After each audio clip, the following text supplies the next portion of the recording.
Evo, oni smo.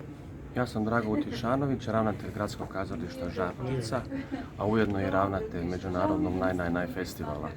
Ove smo godine naš 20. jubilarni Međunarodni Naj festival posvetili temi vršnjačkog nasilja i uvrstili smo u jedan širi projekt koji se zove na najjače protiv vršnjačkog nasilja.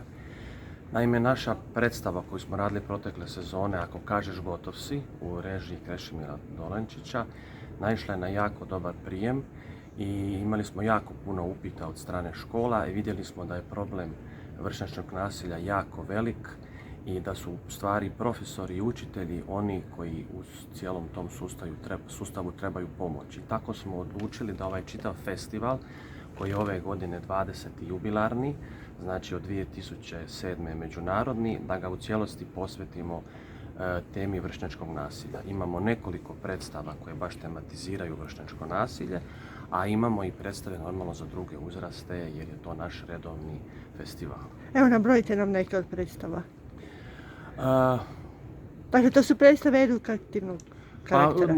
Tu ima predstava, nekoliko predstava se bavi angažiranim kazalištem vršnjačkog nasilja, a ima predstava, dakle imamo gostovanje iz Izraela, imamo gostovanje iz Španjolske, imamo gostovanje iz Splita, imamo dakle i redovne neke predstave za niže uzraste, jer obično, odnosno nego u pravilu, predstave o vršnjačkom nasilju su namijenjene starijem uzrastu, znači 9+, 12+, a mi imamo širi dijapazon na festivalu, pokrivamo znači kompletan uzrast od nekih 2+ pa na više.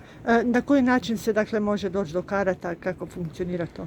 Ovako, mi smo stavili ulaznice po promotivnoj cijeni od 10 kuna, a sav prihod će biti namijenjen školama u Republici Hrvatskoj koji imaju dobre i uhodane razvijene projekte borbe protiv vršnjačkog nasilja i sve se ulaznice mogu dobiti, mogu se preko naših web stranica i mogu se kupiti na mjestima gdje će se održavati predstave. Ok, hvala lijepa.